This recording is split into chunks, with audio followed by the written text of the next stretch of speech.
ઓહો માંડવી દહાનું કામ ચાલુ કરી નાખ્યું હે. ફાલ જોવા દેજો કેવો છે. વાહ ફાલે બહુ જબરો હે.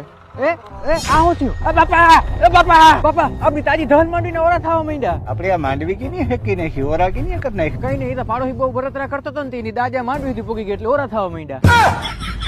પાળોશી કે મતલબ બરતરા થાય થાય જ ને, આપણે ફાલ છે એવો ફાલ નથી થયો એટલે બળતરા થાય ને. એ તો દવા ને ખાતર તો રેગ્યુલર નાખે. આપણે ઈચ્છા વાંધો હે ને, રાસાયણિક દવા છાટી છાટીને આપણે આપણા ખેતરમાંથી ઓર્ગેનિક કાર્બનની પથારી ફેરવી નાખી. પણ તમે જયારે ટેન્શન ના લેજો, તમારા જમીનમાં ઓર્ગેનિક કાર્બનનું પ્રમાણ વધારવું હોય ને તો ખેડૂતોની એકમાત્ર પસંદ એટલે કૃષિ ઇન્ડિયાનું બ્લેક કાર્બન. ઓછા કાર્બનના લીધે હું પ્રોબ્લેમ પડે હું તમને જરી સમજાવી દઉં. આપણો જે છોડ હોય ને એ જમીનમાંથી પોષક તત્વો લેતું હોય, પણ કાર્બનનું પ્રમાણ ઘટી જાય એટલે પોષક તત્વો લેવાનું કામ ઓછું થઈ જાય. આ કાર્બન આવ્યા પછી આ પોષક તત્વો લેવાનું કામ ચાલુ થઈ જાય, જેનાથી જમીનની પીએચ સંતુલિત થઈ મૂડી અને ઝડપી વિકાસ થાય. ઘણા બધા ફાયદા છે. બ્લેક કાર્બન લેતી વખતે તમારે ખાસ આ બેલ બ્રાન્ડ જોવાનું હોય. આજુબાજુના ઓથોરાઇઝ્ડ ડીલર પાસે કૃષિ ઇન્ડિયાનું બ્લેક કાર્બન તમને મળી જાય. એના જડે તો ડિસ્પ્લે ઉપર આપણા નંબર ઉપર ફોન કરી લ્યો.